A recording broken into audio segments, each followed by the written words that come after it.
Hello guys, welcome to my channel. അപ്പം നമ്മളിപ്പോൾ പോകാൻ പോകുന്നത് കുക്കി സുബ്രഹ്മണ്യ ക്ഷേത്രത്തിലാണ്. ഇതൊരു ചെറിയൊരു കുട്ടി റോഡ് ട്രിപ്പായിരുന്നു. ട്രിപ്പൊന്നുമല്ല, ഞങ്ങൾ 2-3 അമ്പലങ്ങൾ പോകാമെന്ന് വെച്ചിട്ട് മീൻസ് ആ ഒരു പ്ലാനിലൂടെയാണ് പോകുന്നത്.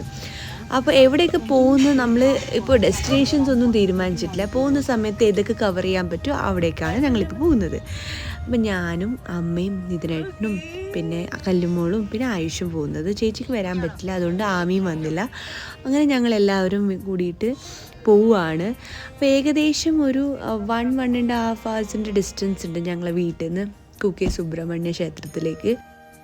ഇതൊരു വളരെ അൺപ്ലാൻഡ് ആയിട്ടുള്ളൊരു ട്രിപ്പായിരുന്നു. തലേദിവസം പറയുന്നു, അങ്ങനെ ഞങ്ങൾ കുറച്ചൊക്കെ പാക്ക് ചെയ്തു. പെട്ടെന്ന് തന്നെ ഞങ്ങളെല്ലാം റെഡിയായി.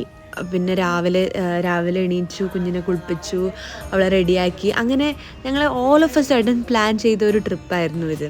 അങ്ങനെ ഞങ്ങൾ വിചാരിച്ചു കുക്കി സുബ്രഹ്മണ്യ ക്ഷേത്രത്തിൽ പോയി അവിടുന്ന് ഞങ്ങൾ ധർമ്മസ്ഥല പറ്റാവുന്ന അമ്പലങ്ങളൊക്കെ കവർ ചെയ്യാം. പിന്നെ നെക്സ്റ്റ് ഡേ നമ്മൾ മൂകാംബികയൊക്കെ പോയിട്ട് തിരിച്ചു വരാമെന്നൊക്കെ വിചാരിച്ചു. 2 ദിവസത്തെ ഒരു ഷോർട്ട് ജേണിയാണ് ഞാൻ നിങ്ങൾക്ക് കാണിച്ചു തരാൻ പോകുന്നത്. അപ്പോൾ നമ്മളിപ്പോൾ ഏകദേശം കുക്കി സുബ്രഹ്മണ്യ ക്ഷേത്രത്തിൻ്റെ അടുത്ത് വരെ എത്താറായി. അപ്പോൾ ഈ ഒരു ടേണിങ് കൂടി കഴിഞ്ഞ് കഴിഞ്ഞാൽ നമുക്ക് ദൂരത്തുനിന്ന് ആ അമ്പലത്തിൻ്റെ ഗോപുരം കാണാൻ പറ്റും. അപ്പോൾ ആ കാണുന്ന വൈറ്റ് ഗോപുരമാണ് ഈ ഒരു അമ്പലത്തിൻ്റെ എൻട്രൻസ് വരുന്നത്. അപ്പം ഞാൻ ഈ അമ്പലത്തിൽ സത്യം പറഞ്ഞാൽ കല്യാണം കഴിഞ്ഞതിന് ശേഷം ഞാൻ പോയിട്ടേ ഇല്ല. ആ സമയത്ത് നമുക്ക് കല്ലുമോളെയും കൊണ്ട് ആദ്യമായിട്ട് പോകണം എന്നൊക്കെ വിചാരിച്ചു. അങ്ങനെ ഞങ്ങൾ ഈ ഒരു അമ്പലത്തിലെത്തി. നല്ല വെയിലുണ്ടായിരുന്നു. അമ്പലത്തിൽ എന്ന് പറഞ്ഞാൽ ഭയങ്കര വെയിലായിരുന്നു. അങ്ങനെ അവളെ ഫുള്ള് കവർ ചെയ്തിട്ടായിരുന്നു കൊണ്ടുപോകുന്നത്. പരശുരാമൻ സൃഷ്ടിച്ച 7 പുണ്യസ്ഥലങ്ങളിലൊന്നാണ് ഈ ഒരു കുക്കി സുബ്രഹ്മണ്യ ക്ഷേത്രം. ഗരുഡൻ വേട്ടയാടുന്ന സമയത്താണ് ദിവ്യസർപ്പമായ വാസുകി കുക്കി സുബ്രഹ്മണ്യത്തിൽ അഭയം പ്രാപിച്ചതായി വിശ്വസിക്കപ്പെടുന്നത്. അങ്ങനെ ഞങ്ങളിപ്പോൾ ഉള്ളിലോട്ട് കയറിയിരിക്കുകയാണ്. അപ്പോൾ ആ സമയത്ത് നടയടച്ചിട്ടുണ്ടായിരുന്നു. അപ്പോൾ നടയടച്ച സമയത്ത് ഉള്ളിൽ പൂജ നടക്കുമായിരുന്നു. അപ്പോൾ അരമണിക്കൂർ അടച്ചിട്ടുണ്ടായിരുന്നു. അങ്ങനെ ഞങ്ങളിപ്പോൾ ലൈനിൽ നിൽക്കുമായിരുന്നു. ശനിയാഴ്ച ദിവസമായിട്ട് നല്ല തിരക്കുണ്ടായിരുന്നു അമ്പലത്തിൽ. ഞങ്ങളിപ്പോൾ കല്ലുമോളെ ഫുൾ എൻ്റർടൈൻ ചെയ്തുകൊണ്ടിരിക്കുകയായിരുന്നു. അവൾ ഇങ്ങനെ കളിച്ചുകൊണ്ടിരിക്കുകയായിരുന്നു. അതുകൊണ്ട് അവളെ അവിടെ കിടത്തി ഫുൾ എൻ്റർടൈൻ ചെയ്തുകൊണ്ടിരിക്കുകയായിരുന്നു. അങ്ങനെ കുറച്ച് സമയം ലൈനിലൊക്കെ നിന്നതിന് ശേഷം കുറേ കളിച്ചൊക്കെ കഴിഞ്ഞിട്ട് പിന്നെ കല്ലുമോൾക്ക് ഉറക്കം വന്നു. അങ്ങനെ ഞങ്ങൾ അവളെ ഉറക്കി. ഉള്ളിൽ പിന്നെ ഫോൺ അലൗഡ് അല്ലാത്തതുകൊണ്ട് ഞാൻ ഉള്ളിലത്തെ വീഡിയോസൊന്നും എടുത്തില്ല. അങ്ങനെ ഞങ്ങൾ ദർശനമൊക്കെ കഴിഞ്ഞു. ഇതിപ്പോൾ ഞങ്ങൾ പ്രസാദം മേടിക്കാൻ വേണ്ടിയിട്ട് പുറത്താണ് ഈ സേവാ കൗണ്ടറുള്ളത്. അവിടുന്ന് ഞങ്ങൾ പ്രസാദത്തിൻ്റെ റെസിപ്റ്റൊക്കെ എടുത്തിട്ട് ഞങ്ങൾ ഉള്ളിൽ പ്രസാദം മേടിക്കാൻ വന്നിരിക്കുകയാണ്. അപ്പോൾ ദാ ഈ കാണുന്നതാണ് തിരക്കൊക്കെ. അപ്പോൾ ഞാൻ ആയുഷിനോട് ചോദിച്ചു പ്രസാദം ഉണ്ടോ എന്ന് നോക്കുന്നു. അപ്പോൾ അവൻ എന്നെ കാണിച്ചു തരായിരുന്നു. അങ്ങനെ ഞങ്ങൾ അതൊക്കെ കഴിഞ്ഞതിന് ശേഷം ഫുഡ് കഴിക്കാൻ വേണ്ടിയിട്ട്, അപ്പോൾ അമ്പലത്തിൽ വന്ന സ്ഥിതിക്ക് നമുക്ക് ഉച്ചയ്ക്ക് എന്തായാലും 1 മണിയായിട്ടുണ്ടായിരുന്നു. അപ്പോൾ ഉച്ചയ്ക്ക് ഊണ് അമ്പലത്തിൽ നിന്ന് തന്നെ കഴിക്കാമെന്ന് വിചാരിച്ചു. അങ്ങനെ ഞങ്ങൾ ഒരുപാട് ലൈനിൽ നിന്നിട്ട് ഉച്ചയ്ക്കത്തെ ഫുഡൊക്കെ കഴിച്ചിട്ട് ഇപ്പോൾ നല്ല ചൂടായിരുന്നു. അപ്പോൾ അവിടുന്ന് ഞങ്ങൾ ഒരു ഇളനീര് വെള്ളമൊക്കെ കുടിച്ചതിന് ശേഷം ഞങ്ങളിപ്പോൾ അവിടുന്ന് ആ അമ്പലത്തിൽ നിന്ന് നേരെ ധർമ്മസ്ഥലത്തോട്ട് വിടാണ്. കുക്കി സുബ്രഹ്മണ്യ ക്ഷേത്രത്തിൽ ധർമ്മസ്ഥല വരെ ഏകദേശം ഒരു 1-1.5 hour ജേർണിയാണ്. അപ്പോൾ അതായിരുന്നു എൻട്രൻസ്. അപ്പോൾ ഇനി നമ്മൾ പോകാൻ പോകുന്നത് നല്ലൊരു ഫോറസ്റ്റിലൂടെയാണ്. നമ്മൾ ഈ ഫോറസ്റ്റിലൂടെ പോകുന്ന സമയത്ത് കുറേ മങ്കീസിനൊക്കെ കാണാൻ പറ്റും. പിന്നെ ഇതുപോലെ ഒരുപാട് സ്ഥലത്ത് നമുക്ക് കാണാൻ പറ്റും നല്ല സ്വീറ്റ് കോണും പിന്നെ ഉപ്പിലിട്ട മാങ്ങയും പൈനാപ്പിളും ഒരുപാട് മസാലയൊക്കെ ഇട്ട് സാധനങ്ങളൊക്കെ നമുക്ക് അവിടെ നല്ല ടേസ്റ്റ് ചെയ്യാൻ കിട്ടും. അത് ഒരു സ്ഥലത്ത് മാത്രമൊന്നുമല്ല, കുറേ സ്ഥലത്ത് നിറയെ ആൾക്കാരിങ്ങനെ മേടിച്ചുകൊണ്ട് നിൽക്കുന്നത് നമുക്ക് കാണാൻ പറ്റും. അപ്പോൾ ഞങ്ങൾ അവിടെ നിർത്തി ഇതൊക്കെ ഓരോന്ന് ടേസ്റ്റ് ചെയ്ത് അങ്ങനെ നല്ല ഫോറസ്റ്റിലൂടെയായിരുന്നു നമ്മൾ പോയിക്കൊണ്ടുണ്ടായത്. പോകുന്ന സമയത്ത് നല്ല കാഴ്ചയായിരുന്നു. ഇപ്പോൾ കല്ലുമോൾ എണീച്ച് അപ്പോൾ അവളിപ്പോൾ ആയുഷേട്ടൻ്റെ കൂടെ നല്ലോണം കളിച്ചുകൊണ്ടിരിക്കുകയായിരുന്നു. എണീച്ചാൽ പിന്നെ അവൾക്ക് പിന്നെ ഫ്രണ്ടിലൂടെ എല്ലാം നോക്കണം. അതായിരുന്നു അവളുടെ ഒരു ഇതിപ്പോൾ നമ്മൾ ഗേറ്റിലൂടെ കടന്നു, ഇതായിരുന്നു ധർമ്മസ്ഥലയുടെ ഒരു ഗേറ്റ്. അപ്പോൾ ഇതിലൂടെ നമുക്ക് കടന്നിട്ട് നമുക്കിങ്ങനെ താഴെ പാർക്കിംഗ് ചെയ്തിട്ട് താഴെ കൂടി പോകണം. പിന്നെ പാർക്കിംഗ് തന്നെ ഉണ്ട്, വലിയൊരു പാർക്കിംഗ് സ്പേസ് ഉണ്ട്. അവിടെ നമ്മൾ വണ്ടിയൊക്കെ പാർക്ക് ചെയ്തതിന് ശേഷം കുറച്ച് ഉള്ളിൽ വരെ നടക്കണം. അപ്പോൾ നമ്മളിപ്പോൾ ഏകദേശം എത്തിയ സമയം എന്ന് പറഞ്ഞാൽ ഏകദേശം ഒരു 3-3:30 അപ്പോൾ അവിടെ നട തുറക്കുന്നത് 5 മണിക്കായിരുന്നു.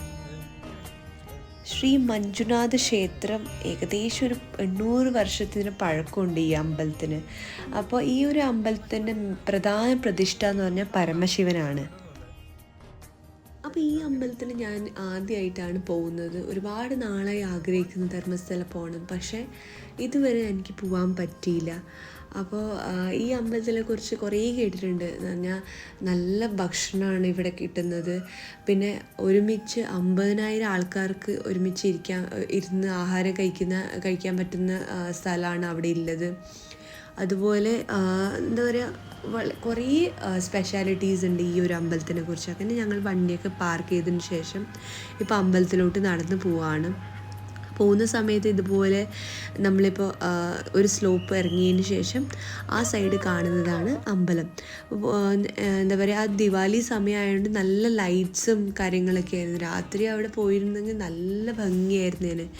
പക്ഷേ ഞങ്ങൾ എത്തിയ സമയം എന്ന് പറഞ്ഞാൽ ഏകദേശം ഒരു 3:30 മണിക്കായിരുന്നു.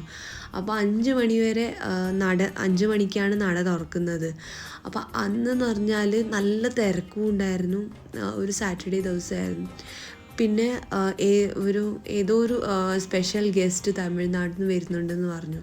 അപ്പോൾ നല്ലോണം ലേറ്റാവും നട തുറക്കാമെന്നും അവർ പറഞ്ഞു. അങ്ങനെ ഞങ്ങൾ എന്താ പറഞ്ഞാൽ സത്യം പറഞ്ഞാൽ അമ്പലത്തിൽ പുറത്തുനിന്ന് പ്രാർത്ഥിച്ചല്ലാതെ ഉള്ളിൽ പോകാൻ പറ്റിയില്ല. അപ്പോൾ എനിക്ക് ഭയങ്കര വിഷമമുണ്ടായിരുന്നു. കാരണം കുറേ നാളായി ആഗ്രഹിക്കുന്നത് അവിടെ പോകണം, പക്ഷേ അവിടെ എത്തിയിട്ട് നമുക്ക് ഉള്ളിൽ തൊഴാൻ പറ്റിയില്ലല്ലോ എന്നുള്ളത് നല്ല വിഷമമുണ്ടായിരുന്നു. അപ്പോൾ ഇനിയുള്ള ഒരു വരവ് അങ്ങോട്ടേക്ക് മാത്രമായിട്ട് പോകണമെന്നാണ് എൻ്റെ ഒരു ആഗ്രഹം. അങ്ങനെ ഞങ്ങൾ അവിടുന്ന് മൂകാംബികയിലോട്ട് വിട്ടു. മൂകാംബികയിൽ ഞങ്ങൾ ഏകദേശം ഒരു 9 മണി, കൃത്യം 9 മണി ഡോട്ടാകുമ്പോൾ ഞങ്ങൾ എത്തി. അപ്പോൾ നമ്മൾ അന്ന് രാത്രി തൊഴാനൊന്നും നിന്നില്ല. കാരണം ഞങ്ങൾ അവിടെ എത്തുമ്പോഴത്തേക്ക് റൂം ഹണ്ടിങ്ങിന് വേണ്ടി ഒരുപാട് സമയം പോയി. കാരണം ഭയങ്കര തിരക്കായിരുന്നു ആ സമയത്ത്. എല്ലായിടത്തും നമ്മൾ വലിയ ബോർഡ് കാണുമായിരുന്നു, നോ റൂംസ് അവൈലബിൾ. അങ്ങനെ ഞങ്ങൾ തപ്പി ഒരു അടികേറെ ടൂറിസ്റ്റ് ഹോം കിട്ടി. അങ്ങനെ ഞങ്ങൾ റൂം എടുത്ത് ഫ്രഷായി. പിന്നെ ഞങ്ങൾ എന്താ പറയുക, ഡിന്നറിന് വേണ്ടിയിട്ട് ഞങ്ങൾ ആസ് യൂഷ്വൽ എപ്പോഴും പോകുന്ന സ്ഥലമാണ് മഹാലക്ഷ്മി. അങ്ങനെ ഞങ്ങൾ മഹാലക്ഷ്മിയിൽ പോയിട്ട് ഡിന്നർ കഴിച്ച് റൂമിൽ വന്ന് ഫ്രഷായി. അത് കഴിഞ്ഞിട്ട് ഞങ്ങൾ കിടന്നുറങ്ങി. രാവിലെ ഞങ്ങൾ 5 മണിയാകുമ്പോൾ എണീച്ചു. 4:30 ആകുമ്പോൾ എണീറ്റ് ഏകദേശം ഒരു 6:30 ആകുമ്പോഴത്തേക്ക് തൊഴാൻ വേണ്ടിയിട്ട് ഇറങ്ങി. കല്ലുണ്ണി കൊണ്ട് ഞങ്ങൾ ഫസ്റ്റ് ടൈമാണ് മൂകാംബികയിലോട്ട് പോകുന്നത്. അപ്പോൾ അതിൻ്റെതായ ഒരു എക്സൈറ്റ്മെൻറ്റ് ഉണ്ടായിരുന്നു. പിന്നെ കൂട്ടത്തിൽ ആമീൻ ചേച്ചി ഇല്ലാത്തതിൻ്റെ ഒരു വിഷമം ഉണ്ടായിരുന്നു. അപ്പോൾ ഞങ്ങൾ ആമീനെയും കൊണ്ട് ലാസ്റ്റ് ഞങ്ങൾ പോയത് ആമീനെയും കൊണ്ടായിരുന്നു മൂകാംബികയിലോട്ട്. അന്ന് ആമി വെറും 3-4 മാസമേ പ്രായം ഉണ്ടായിരുന്നു. അമ്പലത്തിൽ പോകുമ്പോൾ പിന്നെ നമുക്ക് മുല്ലപ്പൂ ഇല്ലാത്തൊരു കളിയില്ല. അപ്പോൾ ആദ്യം കണ്ട സ്ഥലത്ത് തന്നെ മുല്ലപ്പൂ വാങ്ങിച്ചു. അപ്പോൾ അമ്മ ആയിഷിനോട് പറയായിരുന്നു, മാമി മുല്ലപ്പൂ ചൂടുന്ന ഒരു വീഡിയോ എടുക്കടാ. അപ്പോൾ വീഡിയോ എടുത്തത് ഇങ്ങനെ എനിക്കിക്കൊണ്ടായിരുന്നു, അവൻ വീഡിയോ എടുത്തുകൊണ്ടായിരുന്നു. അങ്ങനെ മുല്ലപ്പൂവെല്ലാം ചൂടി ഞങ്ങളിപ്പോൾ അമ്പലത്തിലോട്ട് പോവാണ്. അപ്പോൾ പോകുന്ന സമയത്ത് തന്നെ നമുക്ക് എന്താ പറയുക, ലൈൻ പുറത്തോട്ട് കാണുന്നുണ്ടായിരുന്നു. ഒരുപാട് തിരക്കുണ്ടായിരുന്നു. പക്ഷേ ഞങ്ങൾ വിചാരിച്ചു കുഞ്ഞിനെയും കൊണ്ട് പോകുന്നതല്ലേ, അപ്പോൾ നമ്മൾ സ്പെഷ്യൽ ദർശൻ്റെ ടോക്കൺ എടുക്കാമെന്ന്. അപ്പോൾ ഞാൻ എൻ്റെ കഴിഞ്ഞ വീഡിയോയിൽ പറഞ്ഞിട്ടുണ്ടായിരുന്നു, സ്പെഷ്യൽ ദർശന് വേണ്ടിയിട്ട് നമ്മൾ 100 രൂപയുടെ ടോക്കൺ ഒരാൾക്ക് 100 രൂപയുടെ ടോക്കൺ എടുക്കാൻ പറ്റും. അപ്പം അതിൻ്റെ വേറെ തന്നെ ലൈനാണ്, പെട്ടെന്ന് നമുക്ക് ദർശനം കിട്ടുകയും ചെയ്യും. അങ്ങനെ ഞങ്ങൾ അവിടെ പോയി തിരക്കൊക്കെ കണ്ടതിന് ശേഷം സ്പെഷ്യൽ ടോക്കൺ എടുത്തു. എന്നിട്ട് ഞങ്ങൾ അതിൻ്റെ ലൈനിൽ കയറിയിട്ടൊരു 10 മിനിറ്റ് കഴിയുമ്പോഴത്തേക്കിനും നമുക്ക് ദർശനം കിട്ടി. ശരിക്കും പറഞ്ഞാൽ ഞങ്ങൾക്ക് ദേവീനെ നല്ലോണം തൊഴാൻ പറ്റി. കാരണം ഉള്ളിൽ പോയിട്ടാകുമ്പോൾ പൂജ നടക്കുമായിരുന്നു. അപ്പോൾ പൂജ സമയത്ത് അവർ ആ പൂജയുടെ എന്താ പറയുക നടയടച്ചപ്പോൾ ആ പൂജ കഴിയുന്നവരെ ഞങ്ങളവിടെ നിന്നു പ്രാർത്ഥിച്ചു. അങ്ങനെ പുറത്ത് വന്നതിന് ശേഷം ഞങ്ങൾ എല്ലായിടത്തും തൊഴുതു. അത് കഴിഞ്ഞിട്ട് പിന്നെ ഞങ്ങൾ എന്താ പറയുക പ്രസാദമൊക്കെ വാങ്ങിച്ചു. പിന്നെ കല്ലൂരും ഞാനും ഒരു എന്താ പറയുക നെയ് വിളക്ക് കത്തിച്ചു. അപ്പോൾ ഞങ്ങളതാ നെയ് വിളക്ക് കത്തിക്കാൻ വേണ്ടിയിട്ട് വിളക്ക് മേടിക്കാൻ വേണ്ടി അവിടെ നിൽക്കുകയാണ്. അങ്ങനെ ഞങ്ങൾ നെയ് വിളക്കെല്ലാം കത്തിച്ചു.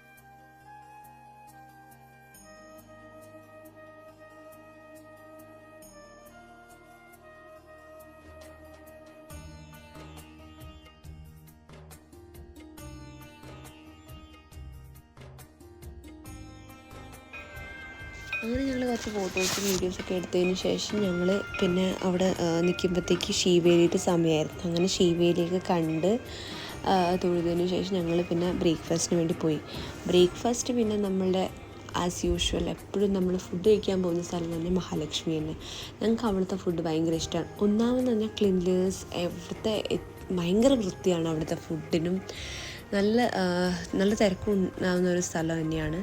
അങ്ങനെ ഞങ്ങൾ ബ്രേക്ക്ഫാസ്റ്റൊക്കെ കഴിച്ചതിന് ശേഷം പിന്നെ ഞങ്ങൾ റൂമിൽ വന്നതിന് ശേഷം പിന്നെ ഫ്രഷൊക്കെ ആയി അവിടുത്തെ ചന്തയിലൊക്കെ പോയി കുറച്ച് ടോയ്സൊക്കെ വാങ്ങിച്ചു. കല്ലൂരിന് വേണ്ടിയിട്ടുള്ള കുറച്ച് ടോയ്സും ആമിക്ക് വേണ്ടിയിട്ടുള്ള കുറച്ച് ക്ലിപ്പും കാര്യങ്ങളൊക്കെ ഞങ്ങൾ വാങ്ങിച്ചു. അതിന് ശേഷം പിന്നെ ഞങ്ങൾ ഫ്രഷായിട്ട് പിന്നെ ഞങ്ങൾ പാക്ക് ചെയ്തിട്ട് പോകുന്ന സമയത്ത് ഞങ്ങൾ ഒരു എൻട്രൻസ് കവാടത്തു നിന്നൊരു ഫോട്ടോ എടുക്കണം എന്ന് പറഞ്ഞിട്ട് അവിടെ നിന്ന് കുറച്ച് ഫോട്ടോസൊക്കെ എടുത്തുകൊണ്ടിരിക്കുകയായിരുന്നു. അങ്ങനെ ഞങ്ങൾ കുറച്ച് ഫോട്ടോ സെഷനൊക്കെ കഴിഞ്ഞിട്ട് പിന്നെ ഞങ്ങൾ വണ്ടി തിരിച്ച് ഞങ്ങൾ മുരുടേശ്വറിലോട്ട് പോവുകയാണ്. അപ്പോൾ അവിടുന്ന് മുരുടേശ്വർ ഏകദേശം ഒരു 1 hourൻ്റെ ജേർണി ആയിരുന്നു.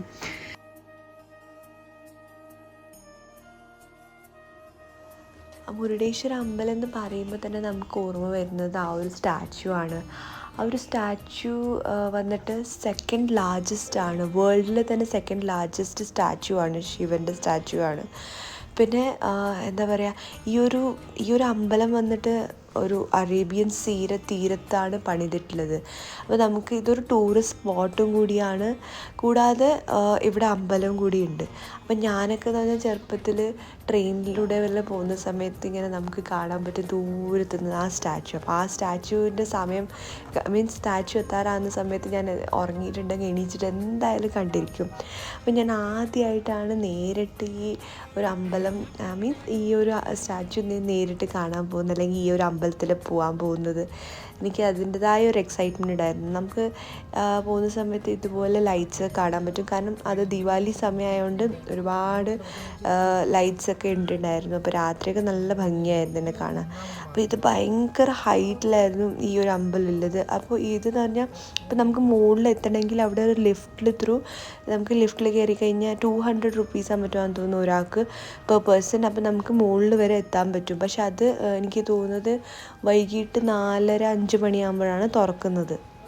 അങ്ങനെ ഞങ്ങൾ അവിടെയൊക്കെ ചുറ്റിക്കറങ്ങിയതിന് ശേഷം അവിടെ തന്നെ ഒരു എന്തായിരുന്നു ബീച്ച് ഹോട്ടൽ, അങ്ങനെ എന്തോ ആയിരുന്നു ഹോട്ടലിൻ്റെ പേര്. അങ്ങനെ ഞങ്ങൾ അവിടെ ലൈറ്റായിട്ട് ഫുഡ് കഴിക്കാമെന്ന് പറഞ്ഞിട്ട് വന്നതായിരുന്നു. എന്താ പറയുക, കാരണം ഭയങ്കര വെയിലായിരുന്നു. അപ്പം നമ്മളവിടെ ഫുഡൊക്കെ കഴിച്ചതിന് ശേഷം നമുക്ക് കാണാൻ പറ്റും ഒരുപാട് ടൂറിസ്റ്റൊക്കെ അവിടെ വന്നിട്ട് വെള്ളത്തിൽ കളിക്കുമായിരുന്നു. അപ്പോൾ എനിക്ക് എന്താ പറയുക, സ്റ്റേഴ്സൊക്കെ കയറി പോകുന്ന സമയത്ത് ഞാൻ ആ ട്രെയിനിലൂടെയൊക്കെ കാണുന്ന ശിവൻ്റെ ആ ഒരു സ്റ്റാച്യു നമുക്ക് നേരിട്ട് കാണാൻ പറ്റുന്നു. അപ്പോൾ ഞാൻ അതിൻ്റെ ചുറ്റും എല്ലാ സൈഡൊക്കെ നോക്കി കണ്ട് എൻജോയ് ചെയ്തുകൊണ്ട് ഞാൻ മുകളിലോട്ട് പോകുമായിരുന്നു. അപ്പോൾ പോകുന്ന സമയത്ത് നമുക്ക് ഒരുപാട് സ്റ്റാച്യൂസിനൊക്കെ കാണാൻ പറ്റും. ഇത് ഒരു കഥയായിരുന്നു. ഓരോ സ്റ്റാച്യൂവിനും ഓരോ കഥയുണ്ടായിരുന്നു. അപ്പോൾ അപ്പോൾ ഈ ഒരു അമ്പലത്തിനെ കുറിച്ച് എനിക്കറിയാവുന്ന കുറച്ച് കാര്യങ്ങൾ ഞാൻ പറഞ്ഞുതരാം. മുകളിൽ എത്തിക്കഴിഞ്ഞാൽ നമുക്ക് അവിടെ ഒരു 20 റുപ്പീസ്, അമ്പലത്തിൻ്റെ തൊട്ട് സൈഡിൽ 20 റുപ്പീസ് കൊടുത്തു കഴിഞ്ഞാൽ അവിടെ നമുക്ക് ഒരു എക്സിബിഷൻ പോലെ എല്ലാ സ്റ്റോറി കാണാൻ പറ്റും. ആ ഒരു സ്റ്റോറി എന്ന് പറഞ്ഞാൽ അമർത്യത നേടിയ ദേവന്മാരെ പോലെ അനശ്വരനാകാൻ ലങ്കേശ്വരനായ രാവണൻ ഒരുപാട് ആഗ്രഹിച്ചിട്ടുണ്ടായിരുന്നു. അപ്പം തീവ്രമായ പ്രാർത്ഥനകളും പിന്നെ പൂജയും ചെയ്തതിന് ശേഷം പരമശിവനെ പ്രസാദിപ്പിക്കാൻ രാവണന് സാധിച്ചു. അപ്പോൾ ശിവൻ ചോദിച്ച ആഗ്രഹം എന്താണ് ആഗ്രഹം, അത് ഞാൻ സാധിപ്പിച്ചു തരുമെന്ന് പറഞ്ഞപ്പോൾ രാവണൻ ചോദിച്ച ആഗ്രഹം എന്ന് പറഞ്ഞാൽ ആത്മലിംഗം വേണമെന്നാണ് ശിവനോട് പറഞ്ഞത്.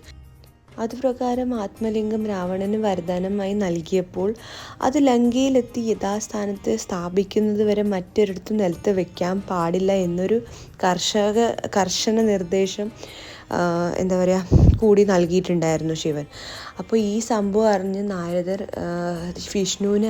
ഭഗവാൻ വിഷ്ണുവിനെ അറിയിച്ചപ്പോൾ വിഷ്ണുവിന് എന്ത് ചെയ്യണമെന്നറിയാതെ ഗണപതിയുടെ സഹായം തേടി.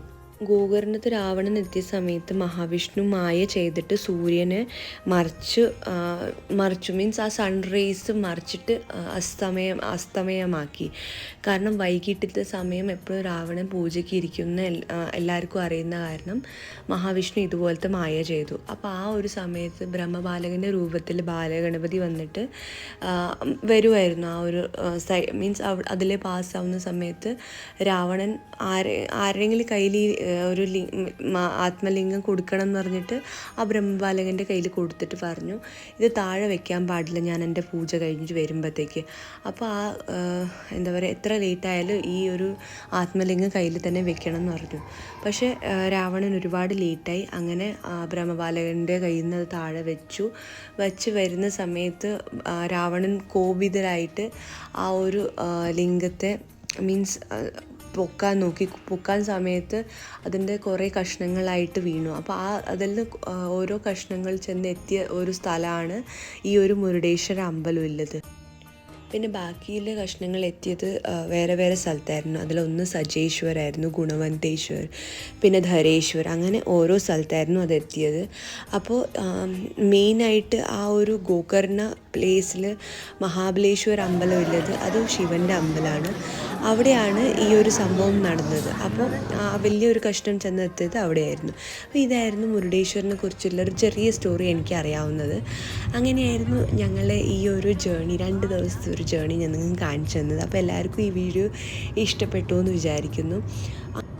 അപ്പോൾ ഈ ഒരു ജേണി എന്ന് പറഞ്ഞാൽ ലാസ്റ്റിൽ മുരുടേശ്വർ കഴിഞ്ഞിട്ട് ഞങ്ങൾ ഡയറക്റ്റ് വീട്ടിലായിരുന്നു പോയത്. അപ്പോൾ അതൊന്നും ഞാൻ എടുത്തിട്ടൊന്നുമില്ല.